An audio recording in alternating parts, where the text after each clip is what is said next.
Kwekwe, bonjour à tous, bienvenue au SLO 2022. Je suis Pierre-Auguste Tremblay, citoyen Innu, membre de la Première Nation Innu et Sipit et professeur à l'Université d'Ottawa.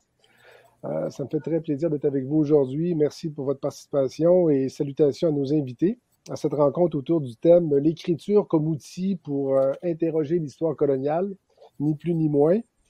Alors, notre premier invité, bonjour Maya Cousineau-Molon Quay. Maya est écrivaine, récipiendaire de la bourse Molon comme écrivaine en résidence à l'Université McGill. Félicitations. Merci. Entre autres, poète, Inushko de Quenichit, conseillère en développement communautaire à la firme Évoque Architecture, aussi coprésidente du réseau pour la stratégie urbaine de la communauté urbaine de Montréal, et partie du Wolfpack Street Patrol, qui est en soutien aux personnes itinérantes. Également partie du groupe signataire et d'alliés dans le dossier Canada, et beaucoup plus, évidemment, auteur de Bréviaire du matricule 082, qui a reçu le premier prix, le prix Voix autochtone 2020, et aussi auteur de Enfants du Lichen, qui sera publié en 2022 à Nénorac. C'est ce que j'apprends à l'instant, alors c'est extraordinaire. Et j'aimerais mentionner justement une publication qui s'en vient à Nénorac, ODB, c'est notre histoire, du collectif Maggi, Lac-Simon, une collaboration avec l'Université de Montréal. On a très hâte de lire cette nouvelle publication du collectif. Ensuite, Emmanuelle Dufour, Emmanuelle, détentrice d'un doctorat à l'université, doctorat en éducation par les arts et prix du gouverneur général.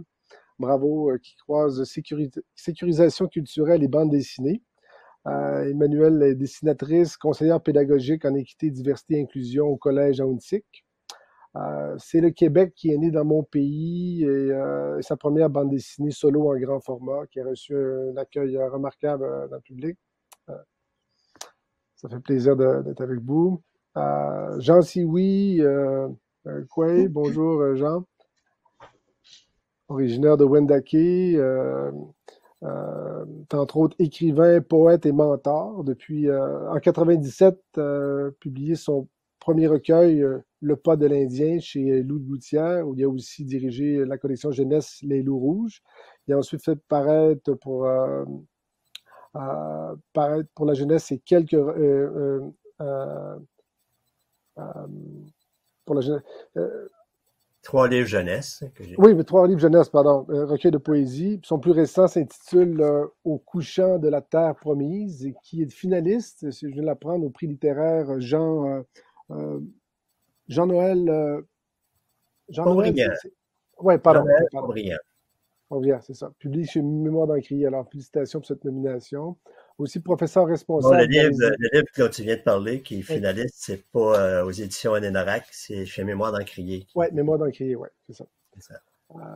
Aussi professeur responsable de la résidence pour écrivains autochtones en début de carrière au Conseil des arts du Canada pendant plusieurs années. En 2010, il a cofondé avec son fils Daniel Sioui les éditions Nénorac, où il a publié récemment Yann Datas, L'éternité au bout de la rue, au bout de ma rue. Voilà. C'est ça.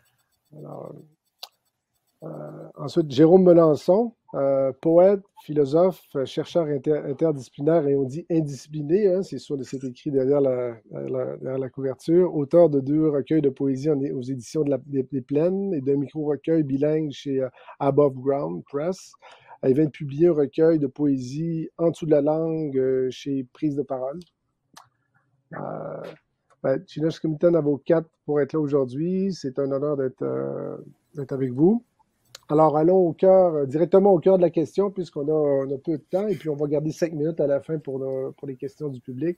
En quoi l'écriture est pour vous, comme autrice, comme auteur, un outil pour interroger l'histoire coloniale, et je dirais le colonialisme en général, et pour se décoloniser, vous décoloniser en particulier? Alors, je vous écoute. Je vais me lancer. Moi, je crois qu'elle permet de questionner l'histoire, de la remettre en question, que ce soit par notre poésie, par une bande dessinée, par un essai. On a enfin la possibilité de prendre voix, de prendre crayon et de s'exprimer là-dessus. Et ça suscite la curiosité d'ailleurs chez la société canadienne et québécoise, et ça amène des bonnes questions, ça permet aussi de créer des ponts et de susciter le dialogue qui est tant nécessaire. C'est beaucoup un outil de réflexion, une réflexion souvent personnelle quand on écrit, puis on fait de la recherche, on se re-questionne sur notre histoire, sur qui on est. Donc, on note des choses qui souvent on avait éteintes, on s'était pas assez préoccupé dans la vie, et maintenant par l'écriture, on se permet de se rappeler, de se souvenir, et surtout de la laisser sur papier pour que les gens aussi, les lecteurs, les lectrices puissent eux aussi amener une réflexion là-dessus sur ce qu'on écrit, faire leur propre idée, se questionner, nous questionner pour qu'on puisse vraiment se questionner ensemble, avoir l'occasion, comme on fait maintenant, de se parler et de réfléchir sur la colonisation et sur ses beautés et ses malheurs. Donc, ouais, c'est un peu ça. Pour moi, c'est beaucoup des pensées que je laisse sur papier pour apporter de grandes réflexions, souvent en humour, souvent plus sérieuses, plus sévères, mais toujours dans un contexte de partage.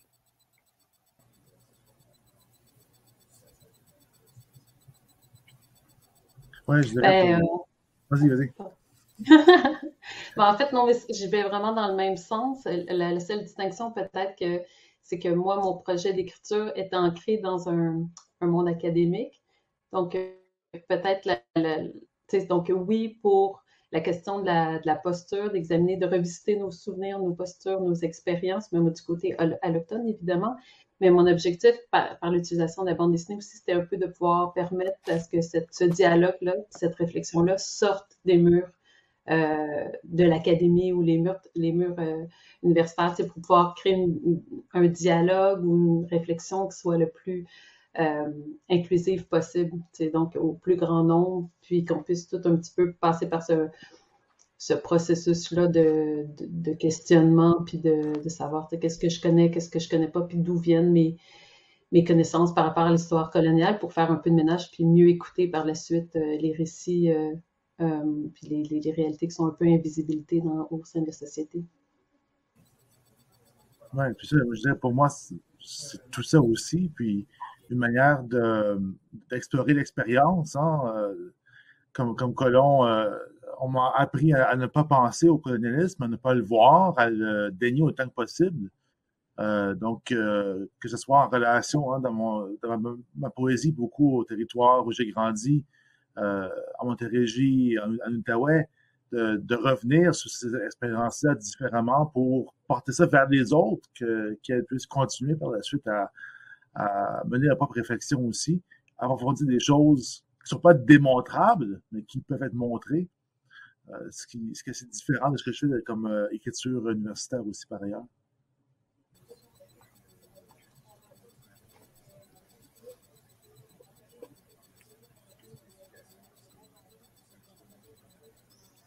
Il y a d'autres réflexions que le thème vous suscite?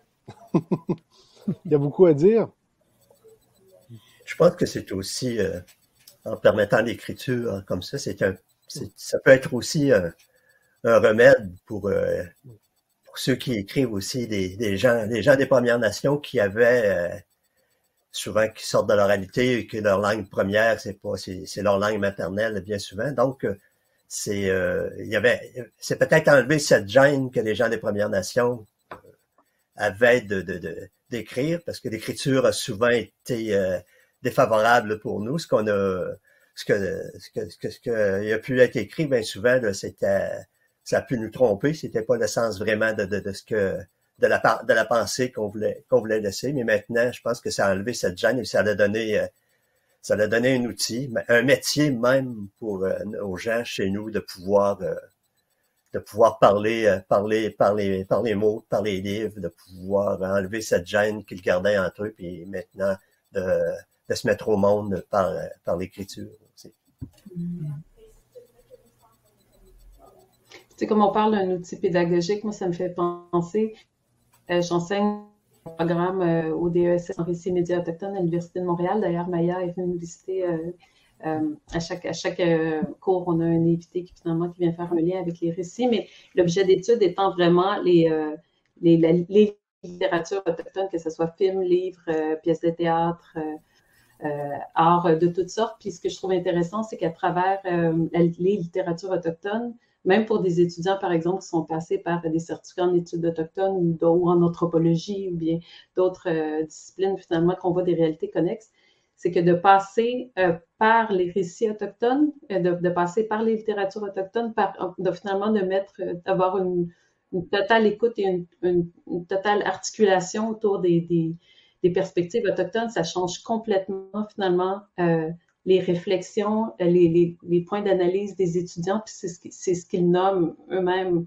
à travers la session, là, de se dire, OK, c'est toutes des réalités que j'avais étudiées à travers des textes, des analyses scientifiques ou que je connaissais, mais là, ma compréhension de ces réalités-là est complètement différente et renversée parce qu'on passe par les littératures autochtones. Puis ça, je trouve ça vraiment beau, de voir à quel point l'utilisation de ces objets-là, de ces récits-là, de ces vecteurs de savoir-là, même s'ils pouvaient être utilisés plus largement au-delà, finalement, des récits, des programmes spécialisés en littérature autochtone, je pense qu'on pourrait faire un très grand pas au niveau de la rencontre.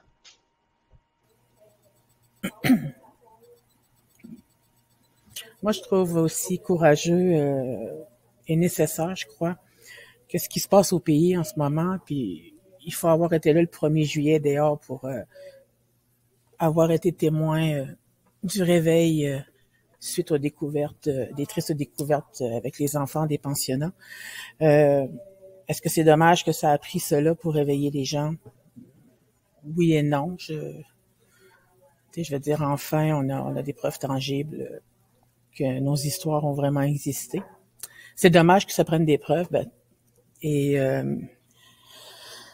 ce que je veux dire, c'est que dans toute cette remise en question, je suis contente parce qu'avant, avec la loi sur les Indiens, on n'avait aucunement le droit de s'exprimer, aucunement le droit d'exprimer notre culture. Et aujourd'hui, maintenant, même moi en tant que poète, je critique ouvertement ce qui se passe dans le pays, le gouvernement, la tendance de tabletter les rapports, ces choses-là, les cas un peu plus délicats, les conflits, mettons, avec les Wet'suwet'en, ou même, je reviens souvent sur la crise d'Oka. Il y a encore aujourd'hui un exemple, des Québécois ne connaissent pas l'épisode de Whiskey Trench qui s'est passé à Oka. Et je suis contente que le film Beans le met en image et c'est percutant comme film d'ailleurs. Donc faut apprécier aussi, je pense, la liberté de pouvoir s'exprimer maintenant. Ouais, c'est quelque chose que j'apprécie. Et puis, l'expression, c'est vraiment quelque chose aussi que la poésie peut faire sortir. Hein. Je pense même pour nous, j'ai été éduqué surtout au Québec, à l'extérieur aussi. Mais ce que j'ai appris, c'est une série de mythes, mais aussi un usage de la langue qui refusait les mots autochtones, hein, les mots dans les langues autochtones. Je n'étais pas au courant même de l'existence de plusieurs de ces langues particulières. Hein, c'est très, très vague. Donc, de pouvoir explorer ça dans l'écriture des autres, mais aussi refaire la langue française finalement dans mon écriture. Hein, c'est un peu ce que ça permet, la poésie, d'écrire différemment, de ne pas avoir à suivre les règles, parce qu'on est tellement conditionné à accepter le système en place en reprenant les mêmes valeurs, les mêmes termes, les mêmes thèmes, les mêmes manières de parler. Donc, c'est vraiment, quand on peut défaire ça, quand on peut changer ça, ça nous donne autre chose, ça nous donne notre accès finalement à nous-mêmes, puis aux gens qui nous entourent, puis on se comprend mieux. On peut voir que on interroge le colonialisme partout où il se trouve, à tous les niveaux du gouvernement, puis ça inclut aussi tout ce qui tourne autour de la langue française, hein, qui est un objet sacré finalement, puis que les poètes ont toujours eu le droit de refaire, de défaire, qu'on peut enfin voir comme une langue parmi les autres. C'est tout jeune, l'écriture autochtone, l'écriture des écrivains des Premières Nations. C'est c'est très drôle parce que on vient d'annoncer que j'ai été finaliste pour le prix de Jean-Noël Pontbriand, mais quand j'ai fait mes études en création littéraire, c'était mon titulaire, c'était le professeur de création littéraire à l'Université Laval. Puis un jour, on avait eu une discussion pendant que je remettais un texte, pendant que je faisais un travail, un devoir pour lui.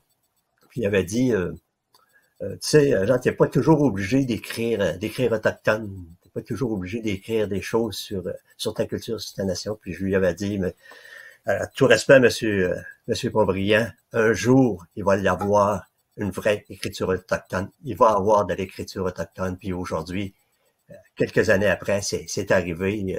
L'écriture autochtone a émergé. Et puis, comme je disais tout à l'heure, on est au monde et puis on n'a peut-être pas écrit un grand livre commun d'histoire, mais chacun de nos écrits, chacun de nos livres, chacun de nos poèmes font l'histoire qui a été écrite, qui a été tellement faussée. Elle remet en vérité, en fin de compte, qui on est, ce qu'on a vécu et où on veut aller aussi.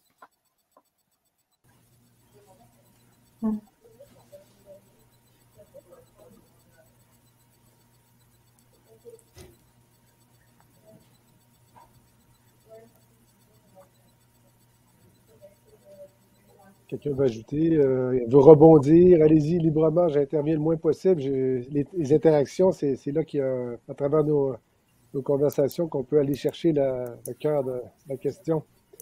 Mais je peux intervenir aussi. Cette question de la liberté d'expression, de souveraineté narrative, d'une façon de s'écrire, de se décoloniser soi-même. Moi, ça me pose la question, quand on écrit autour des thèmes autochtones ou de décolonisation, entre autres, quand on est écrivain autochtone, c'est une chose versus quand on est un écrivain qui n'est pas autochtone et qu'on écrit sur des questions autochtones, ça amène des postures particulières et différentes. Quand on est écrivain autochtone, ben comment combattre le colonialisme dans notre propre œuvre de décolonisation et quand on n'est pas autochtone, comment ne pas reproduire des dimensions souvent inconsciemment ou du colonialisme aussi. Alors, c'est des questions comme écrivain qu'on peut se poser. Je crois qu'un bon outil qui est utilisé souvent et que j'encourage plus d'artistes autochtones à l'utiliser, c'est les résidences d'écriture, les résidences d'artistes. J'ai participé à un projet cet été qui s'appelle « Je te réponds ce soir ». J'ai été jumelée avec un poète que je ne connaissais pas et c'était comme un blind date poétique. Et j'ai été jumelée avec Alexandre Deschaines de Gatineau, qui est travailleur communautaire, artiste et peintre et excellent poète aussi. On était vraiment deux styles différents. C'est dans notre collaboration que, naturellement, on a trouvé un chemin vers la collaboration, l'alliance. C'est quand on devait comme s'écrire, apprendre à se connaître, écrire des textes. Et quand on a fait notre performance au Lion d'Or, ça a vraiment été très apprécié. Les gens ont saisi le message qu'il y avait en arrière. Ils ont saisi l'intention. Parce que je crois que non seulement il faut, oui, se décoloniser, se poser les bonnes questions, mais il faut aussi travailler l'alliance avec, que ce soit Canadien ou Québécois, donc pour consolider tout ça, en fait. Cette alliance-là est importante. Avant c'est les autres, c'est les non-autochtones qui écrivaient qui on était, qui écrivaient notre histoire, qui on était, l'image qu'ils voulaient donner de ce qu'on était.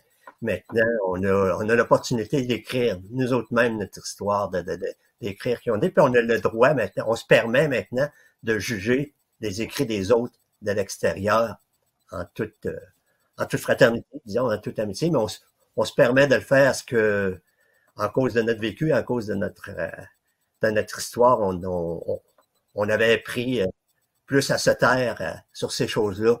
Et maintenant, on a cette valeur, on est capable, on est aussi haut que n'importe qui pour se permettre de répondre, de regarder, puis en toute amitié, de vraiment de se comprendre, de se corriger, même l'un l'autre. On n'a pas la perfection, donc c'est aujourd'hui, avec toute cette ouverture, comme on fait présentement, l'occasion qu'on peut partager, qu'on peut parler ouvertement. Donc oui, l'écriture est un outil vraiment qui nous aide toujours, puis qui va nous aider toujours davantage. Moi, je suis tout à fait d'accord aussi, l'aspect relationnel, la relation, les amitiés, puis la co-création. Pour moi aussi, c'est un aspect qui était vraiment important dans mon travail. Tu sais, à la base, quand je me suis lancée dans l'idée de la bande dessinée, l'idée n'a jamais été d'écrire les histoires autochtones ou de raconter les histoires autochtones. Il y a des personnes allochtones qui l'ont fait, qui l'ont très bien fait, mais pour moi, c'est important finalement de partir de ma posture, d'aller creuser. Puis j'étais inspirée notamment par plusieurs écrits d'auteurs ou de leaders autochtones qui demandaient, qui en appelaient un peu finalement ce que les allochtones aient fouillé dans leur côté de l'histoire aussi. Je pense notamment à Jessie Wente, qui est devenu le président du Conseil des arts du Canada, qui est Anishinaabe, puis qui disait, qui avait fait un tweet notamment que j'ai inséré dans la bande dessinée qui disait aux créateurs allochtones de saga qu'on parlait beaucoup plus d'appropriation légitime, la parole légitime, l'appropriation culturelle un peu, puis il disait, ben, si les créateurs québécois, vous avez envie d'entrer dans cette discussion-là, ben là, je paraphrase, mais c'est peut-être pas à vous de raconter l'histoire des survivants, mais il y a peut-être une partie de l'histoire qui vous appartient, que vous devriez creuser de façon plus approfondie pour participer à ce dialogue-là, puis à la mémoire, puis à la guérison collective. Tu sais, évidemment, on n'a pas tout le même degré de blessure, évidemment, dans ce système colonial, mais je pense aussi, nous, on a un petit reset où il faut revisiter finalement les héritages qu'on a de cette histoire coloniale, puis tout ça. Puis si on ne fait pas ce travail-là, ce ménage intérieur-là, en revisitant nos histoires familiales, l'histoire de nos sociétés, l'histoire de notre éducation, de notre système d'éducation, bien, je pense que les vérités ou les récits qu'on doit intégrer, ben, ils vont être plus difficiles à assimiler. Fait que pour moi, c'était vraiment ça, c'était de travailler en collaboration avec des personnes que j'avais rencontrées au cours des 10 dernières années que je travaillais au niveau de l'éducation de Première Nation, des amis, des collègues que je trouvais inspirants, puis j'avais le goût de travailler avec eux à la mesure de leur temps, de leur intérêt, puis tout ça, mais de trouver une formule qui soit ouverte, collaborative, mais qu'on puisse vraiment tisser un dialogue, puis que tout le monde parle un peu de la même sphère, mais à partir de son point de vue, tu sais, donc on parle, puis donc c'était pas de tirer la conversation pour parler finalement de racisme systémique ou bien de honte ou de culpabilité coloniale, mais c'est les thèmes qui ont émergé au cours des discussions. Je pense qu'on avait un grand besoin d'en parler, tant du côté québécois, de parler de la honte, de la méconnaissance coloniale, puis tout ça, et des effets de cette non-rencontre-là, de ce système. Puis je pense que la littérature permet d'ouvrir des espaces sécuritaires pour en discuter, puis d'en discuter autrement que dans des débats médiatiques polarisants. Puis on en voit, il y en a beaucoup d'œuvres comme ça. Au Québec, je pense des œuvres que ce soit des correspondances littéraires ou des œuvres collaboratives ou articulées autour d'amitié ou de collaboration. Puis je pense que c'est assez inspirant comme approche. Oui, puis c'est cette idée-là aussi de, même quand on écrit seul ou quand on travaille seul, de conserver cet aspect d'une parole des autres, de savoir qu'on n'écrit pas de nulle part. Les gens ont écrit, les gens parlent. Puis il y a un tel isolement des auteurs allochtones, une telle absence même de prise de conscience de leur position en tant que colonne dans la société, qu'il n'y a rien qui passait. Pour moi, c'était beaucoup ça que j'ai voulu faire, c'est pas de porter des voix, mais de prendre acte du fait que j'ai eu des discussions, prendre acte du fait que j'ai lu des choses, que j'ai vu autre chose aussi, puis d'utiliser ça pour transformer un peu la manière de compter des histoires. Donc, pas seulement de changer quelles histoires on va entendre, quelles histoires on va relayer, à quelles histoires on va faire référence aussi, mais en plus de dire quelle métaphore on va utiliser, comment on utilise ces métaphores-là, c'est quoi le poids des mots qu'on va utiliser aussi pour le faire. Donc, il y a tout un travail encore à se faire à ce niveau-là, justement parce qu'il y a eu une telle ségrégation, un tel silence qui a été imposé sur les peuples autochtones, puis en plus, ces zones de distance-là, qui ont empêché les colonisations pendant tellement de temps, que la littérature qui veut se décoloniser, qui ne sera pas décoloniale ou décolonisée entièrement pour un bon bout de temps, a vraiment beaucoup de chemin à refaire, si on veut, pour rencontrer différentes manières de parler, différentes paroles aussi.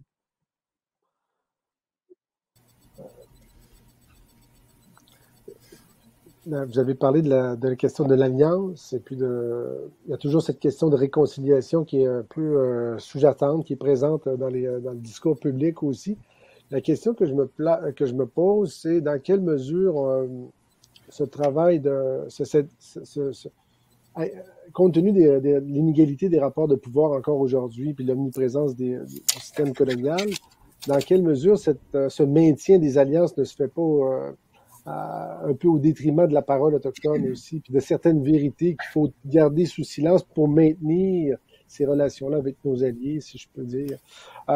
Puis comment les œuvres qui ont tendance à flatter ou plus la société coloniale, puis préserver son estime, je dirais, collective, son image positive, a plus de chances d'être reçue positivement. Alors comment dans notre œuvre allier quête de vérité, expression de la vérité d'un côté avec réception de l'autre pour continuer à être reçu? Comment maintenir l'équilibre entre les deux? Évidemment, il y a la question de la bienveillance qui est centrale, mais comment dire les choses qui font mal sans faire mal ou sans reblesser? Moi, je crois que la poésie est un excellent médium pour ça, pour l'avoir expérimenté. J'ai participé au festival tout au court il y a 1 an ou 2 avant la pandémie, et ça a été un merveilleux moment pour me produire sur scène pendant une dizaine de minutes, 4 soirs de suite, et où j'exposais des textes de mon recueil et qui disaient des choses difficiles, pas faciles, des vérités, et au lieu que le spectateur se sente attaqué, il s'est senti interpellé. J'ai beaucoup eu de gens qui sont venus me voir pour poser des questions, pour manifester leur sympathie, pour essayer de comprendre plus. Fait que ça a été une façon non intrusive, en fait, d'établir un dialogue. Donc, la poésie, tu peux dire tellement d'affaires à quelqu'un, mais qui s'en rendra jamais compte parce que des fois, il comprend pas la poésie. Mais c'est vrai qu'il y a encore un danger, comme tu disais, il y a encore des organismes qui vont faire appel à nous puis qui vont dire, mais tu pourrais-tu faire attention, par exemple, à ce que tu vas dire. Il y a mon fils Daniel qui vient de sortir un petit essai qui s'appelle Indien stoïque, justement, qui raconte cette aventure-là. Il l'a écrit justement parce qu'il était choqué parce que ça lui est arrivé. Quelqu'un lui avait demandé de travailler dans un projet, puis il avait dit, bon oui, mais faut que tu fasses attention, il faut pas que tu blesses les gens. Donc, ça existe encore. C'est à nous autres de garder la tête haute et puis de pas de faire comme mon fils a fait, de s'offusquer de ces choses-là.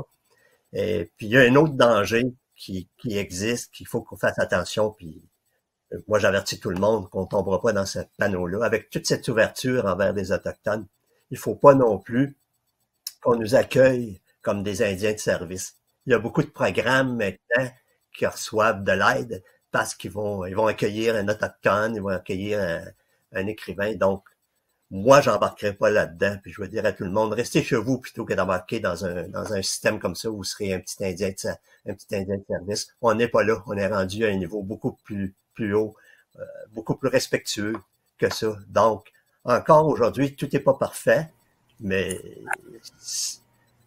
nous autres, on s'enligne vers la perfection le plus possible. Puis de la même façon que Maya disait que la poésie permet de passer des messages, je pense que la bande dessinée aussi a cette fonction-là, que les gens se sentent peut-être moins attaqués ou moins intimidés par la bande dessinée, qui est souvent associée presque à une paralittérature, une littérature jeunesse en fait, que le dessin permet de transmettre des images qui, par exemple, que par la photographie ou la vidéographie serait peut-être plus difficile. Mais je pense, d'autre part, Pierrot, j'ai l'impression que parler d'amitié, d'alliance ou de relation, ça ne veut pas dire aborder un point de vue jovialiste de la relation en main dans la main, kumbaya, tout va bien. Là, je pense au contraire, si on veut en venir finalement éventuellement à une éventuelle réconciliation, puis dans un processus de décolonisation, encore là, en sachant qu'il n'y aura pas de finalité décoloniale, en tout cas à court terme, je pense que, tu sais, quand je parle de la posture de notre auto-examen en tant qu'allochtone, ben c'est inévitable. Tu sais, donc, c'est pas d'essayer de dire, bon, mais tout est réglé, on peut passer à autre chose, puis tout ça, au contraire, là, tu peux encore là, dans l'histoire de creuser notre côté de l'histoire, ben c'est un petit peu ça, c'est faire face aux savoirs difficiles, puis aux savoirs coloniaux qu'on a longtemps passé sous le tapis, mais que là, c'est une étape nécessaire si on veut. Quand on parle de la rencontre, pour moi, c'est ça, c'est pas simplement apprendre des techniques traditionnelles, finalement, ou apprendre sur la culture. Ou, c'est très bien, il y a plein de points d'entrée, je pense, à tout ça. Ça ne veut pas dire qu'on doit absolument entrer par... Il n'y a pas une seule façon, finalement, d'approcher ça, mais c'est inévitable. C'est une étape qui va être très longue, qui est difficile, mais qui est absolument nécessaire. Et je pense que les littératures, beaucoup, tu sais, qu'on parle de Quoi je te salue, ou bien Parlons-nous, ou bien toutes ces littératures-là font pas fi de ces savoirs difficiles-là. Au contraire, c'est une façon d'y avoir accès, de le transmettre et d'ouvrir ce dialogue-là. En tout cas, pour moi, c'est plutôt ce que je remarque et je pense que c'est ce qui est nécessaire parce que je dirais même les nouvelles générations de Québécois. Tu sais, moi, je travaille au cégep et au secondaire, puis je vois que les jeunes sont prêts à l'entendre, veulent en entendre parler, puis sont ouverts à ces questions-là, puis cherchent à en savoir plus sur tout ça. Sur le passé et sur le présent colonial aussi. C'est le positif de la chose, c'est ces jeunes, parce que les jeunes, c'est une nouvelle génération, puis ils veulent savoir, ils vivent pas dans ce qu'ils ont vu dans le passé. C'est nouveau pour eux autres, ils sont intéressés, puis ils veulent voir le véridique, ils veulent voir l'authenticité. Donc, pour moi, ça, c'est merveilleux, c'est encourageant. De vérité devient vraiment importante. Hein? J'ai mon collègue ici, de David Garneau, qui répète tout le temps quand il peut, un artiste, mais la vérité doit venir avant la réconciliation. On s'est lancé très rapidement dans la réconciliation, et puis il y a une grande partie du discours public qui a fait économie, finalement, de cette vérité-là. On voit qu'on n'est même pas prêt à commencer à vraiment faire des alliances, des amitiés interpersonnelles, oui, tout à fait. Ça, il y en a. C'est absolument nécessaire. Mais avant que ça puisse avoir lieu, il y a des gens qui se sont tournés, ont tourné l'oreille, ont écouté pour voir ce qui se disait. Maya faisait allusion aux découvertes historiques qu'on fait encore aujourd'hui aux pensionnats autochtones, beaucoup dans l'Ouest ici où je me trouve. Ça a pris ça pour que les gens écoutent, pour que les gens se rendent compte que ce que les personnes autochtones disaient, c'était vrai. Ça, c'est pas choquant pour les gens qui écoutaient, c'est là, on le sait depuis longtemps. C'est seulement un exemple. Donc, le fait de pouvoir à la fois écouter, puis remettre en question les vérités qu'on nous a apprises, la vision de nous-mêmes qu'on nous a inculquées aussi, c'est absolument nécessaire avant de pouvoir parler de réconciliation, avant de pouvoir parler d'un véritable changement.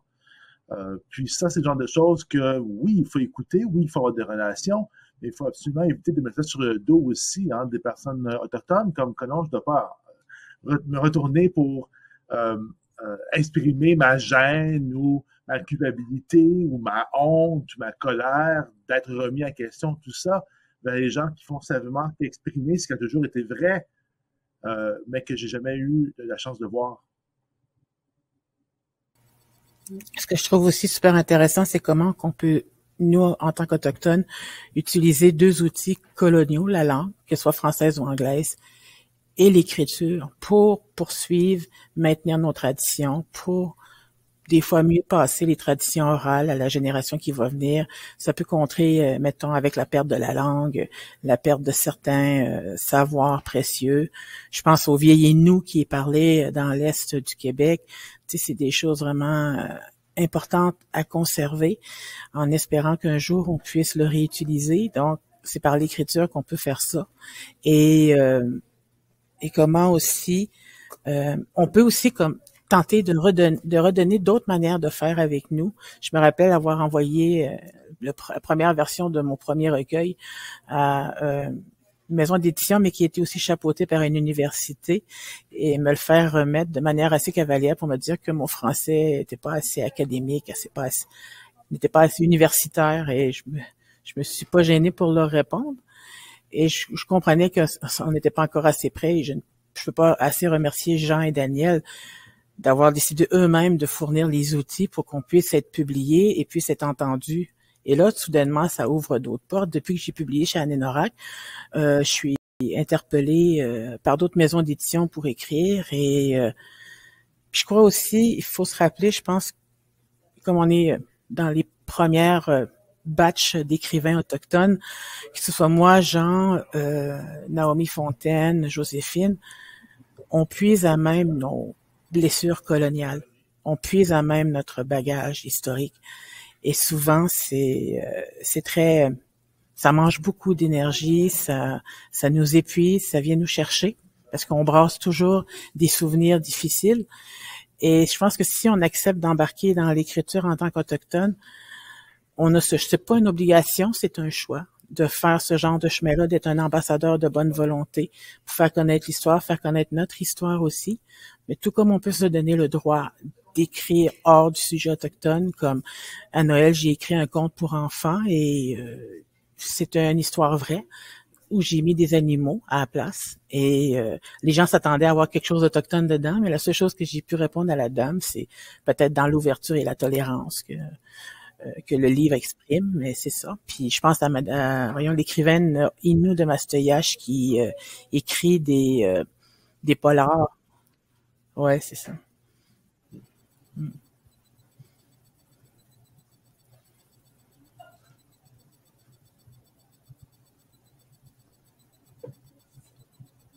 Est-ce qu'il y a des questions du public? Je pense pas. Pas pour l'instant. Est-ce qu'il y a quelque chose qui vous... Oh, une question ici. Est-ce qu'on la pose? Oui.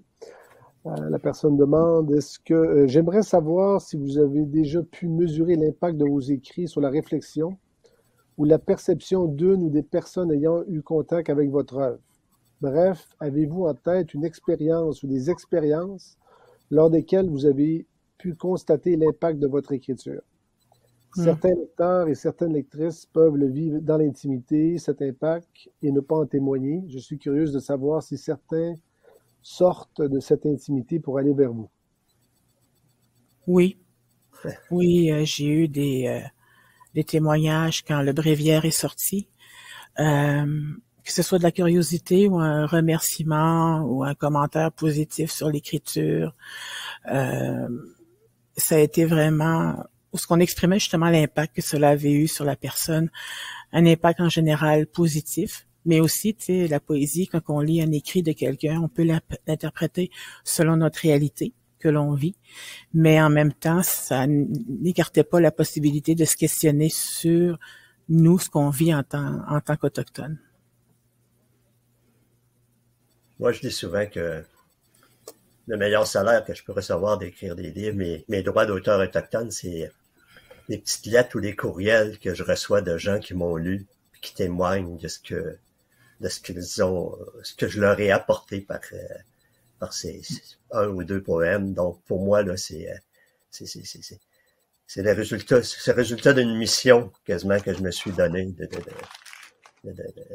d'écrivain et non pas de pas être non, je veux pas dire de bêtises, c'est toujours le fun d'être reconnu, mais de pas être, c'est pas mon but premier d'être reconnu comme un grand auteur, mais mon but c'est de se faire connaître et puis d'encourager les gens aussi à réfléchir sur ce qu'on peut les apporter, parce que chez les Autochtones, que ce soit au niveau politique, que ce soit au niveau histoire, au niveau colonial, c'est aussi beaucoup au niveau de la nature qu'on peut enseigner des choses, qu'on peut apporter des choses. Donc, pour nous autres, on a une facilité, on travaille fort. Là. Je ne dis pas qu'on travaille pas autant que les autres, mais je dis souvent que les Autochtones, on est des poètes de la nature à cause de notre vécu, à cause de notre histoire. Donc, on profite de qui on est, de notre culture pour écrire. Et puis, si ça peut apporter quelque chose et puis que les gens nous redonnent en retour,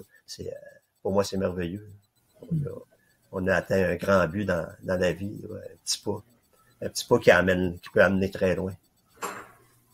Juste à penser aux jeunes comme Maya qui est arrivé par la tête, puis ces gens-là, moi, je suis plus âgé, là, je suis le vieux là-dedans, mais tous ces jeunes que j'ai côtoyés, puis même Tout à l'heure, on parlait de la petite collection que j'ai partie, les loups rouges, là, au début. C'était vraiment le but de donner un endroit pour les gens, pour qu'ils comprennent, qu'ils puissent écrire, tout ça, puis les résidences que j'ai faites, tout ça. Donc, toute l'évolution de ça, là, pour moi, c'est ça mon salaire, ça a porté fruit. Puis, je remercie des jeunes comme Maya puis tous les autres qui ont passé, qui ont été autour de moi de produire ces choses-là si merveilleuses. Pour moi, c'est une fierté extraordinaire.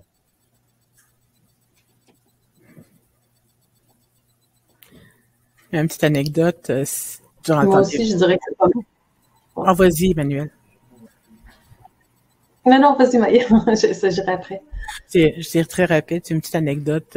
J'étais en période de signature pour mon livre pour enfants et je vais m'absenter une dizaine de minutes et j'ai averti la dame en disant je vais revenir, mais finalement je suis revenue 15 minutes après et elle me dit il y avait une lectrice qui t'a attendu vraiment le 10-15 minutes là. Elle a dit qu'elle allait revenir. Fait que moi je m'attendais à voir une maman ou une professeure et c'était une petite fille de 9 ans qui est arrivée toute gênée et qui m'a donné un marque-page où c'était marqué je t'aime, tu es la meilleure autrice du monde. Tu sais, pour moi, c'était un des plus beaux impacts. Je l'ai encore. Puis j'ai dit un grand merci. Puis j'ai dit j'allais le conserver toute ma vie.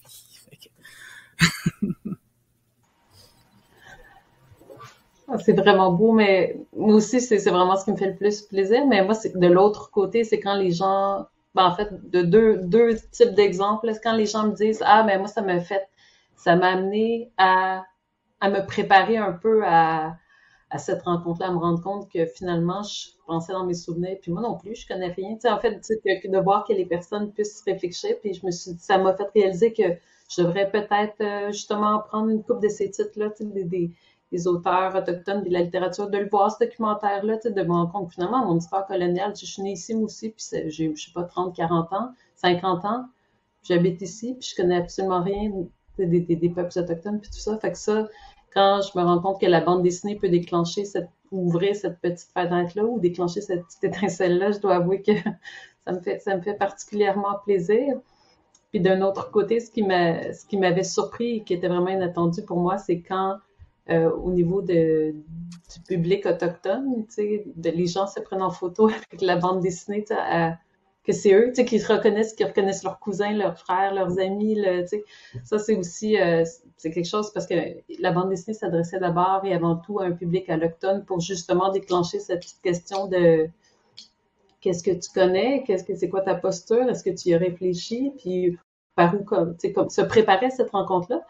Mais la réception du côté autochtone, évidemment, on a une cinquantaine de contributeurs autochtones et allochtones dans ce projet-là, donc je n'étais pas tout seul, puis c'était un dialogue qu'on avait déjà eu, mais de voir même des gens que je connais pas, qui se reconnaissent, puis qui reconnaissent leur famille, puis reconnaissent leurs amis dans la bande dessinée, puis qui disent enfin, je me vois, ben ça, dans la bande dessinée, ça fait particulièrement plaisir. Rapidement, Jérôme, parce que je pense qu'on a notre temps écoulé, mais si vous voulez rapidement les conclure. Ouais, peut-être dire que j'ai vécu une grande surprise dernièrement. J'étais en tournée en France. J'étais à Paris, puis en Bourgogne, et puis je suis allé dans les écoles. Et puis ma plus grande surprise, c'est de comprendre que dans le pays des colonisateurs, là-bas, ils connaissaient absolument pas notre histoire des Autochtones des Premières Nations. Ils ont jamais appris cette histoire-là. J'étais comme un extraterrestre qui arrivait là puis qui leur disait des choses. Donc, je pense que notre écriture va commencer à aller au-delà de chez nous et puis de nous faire connaître par le monde entier aussi. Ce qui est pour moi là, une surprise, mais quelque chose d'extraordinaire de voir où tout le travail qu'on avait encore à faire pour se faire connaître. Pas juste chez nous, mais partout. Surtout au pays des colonisateurs, ça c'était vraiment surprenant de voir que l'histoire, ils connaissaient pas l'histoire du tout là-bas.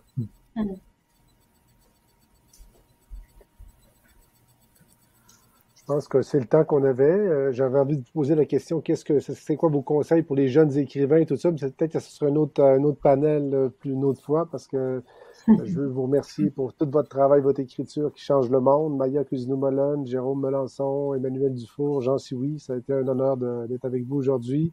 Et puis, continuons à écrire, ça fait beaucoup de bien. Merci. Merci. Merci. Bye bye. Merci.